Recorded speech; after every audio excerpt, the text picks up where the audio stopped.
Faly miaraka antsika tsiraiavindray satria ity zoma maraina ity misaotran'Andriamanitra isika fa mbola afaka mandray ny teny indray amin'ity anio ity raiso zava-tsoa lehibe ho anao hatran'izany. Andirantsika raha ny amin'ny mofinainan'io dia hivavaka isika. Tomban'Andriamanitra eo atolotra ianao midera ny laza ny azonanitra misaotra anao izay fa menao tombotsoa lehibe indray anio dia ny afahanay mandray rehefa aminao. Miasa ao anatinay tompo ary afa amin'ny fatorana avy amin'ny ratsy izahay ary aoka ianao ry ihany hijoro amin'ny fiainanay. Anaran'i Jesosy, amen. Teny mofinainantsika androany dia manao hoe manoatra noho ny mpandresy. Aina amin'ny Romana toko 7:7-30 manao hoe kanefa amin'izany rehetra izany dia manoatra noho ny mpandresy isika amin'ny alalan'ilay tiantsika. Amen. Noho ny hery omen'i Jesosy dia manoatra noho ny mpandresy isika. Tsy haintsika mamorona an'izany hery izany fa amin'ny alalan'ny fanahin'Andriamanitra ihany no azahoantsika azy. Ilaintsika ny anana fahatakarana lalina momba ny toetran'i Kristy sy ny zava-miafina momba ny fitiavana izay mihoatra noho ny fahalalana.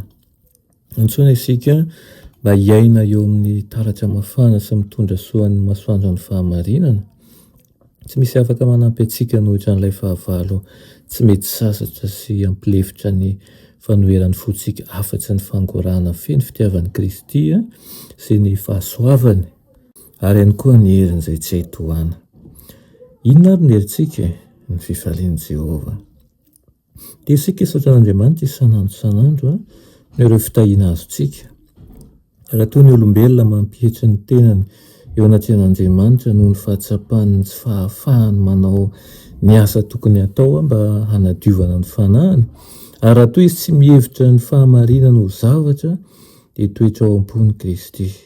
Hiasa izy mba hamorona olom-baovao ary hanohy an'izany asa izany mandra-pahatonga an'ilay olona ho tanteraka ao aminy. Rehefa mibanjina an'i Kristy ny olona izay mikatsaka ny fahamarinany mba hanahaka azy dia hitany amin'izany fa tanteraka ny foto-kevitra ny lalàn'Andriamanitra. Manjary tsy mianina amin'ny zavatra tsy manana fahatanterahana izy.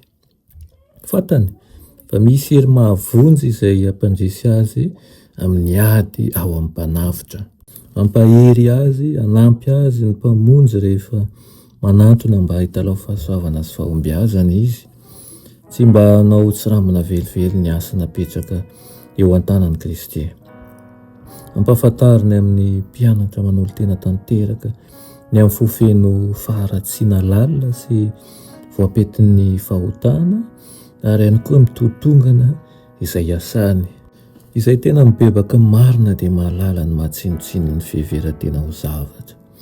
Jery an'i Jesosy izy ka hita fa samy hafan'ny toetra ny Betlema amin'ny toetra lavorariny mpamonjy ary koa iteny manao hoe tsy misy ninonina sarobidy eto an-tanako afa-tsy ny azo fijalianao ihany izay fikerako.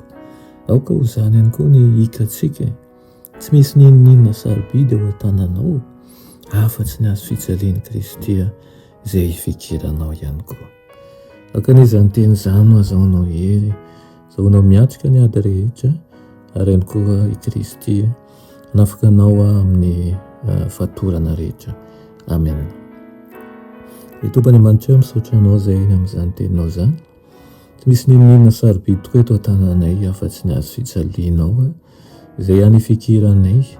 Aoka ianao hanjaka ny fiainanay tsirairay avy. Anaran'i Jesosy, amen.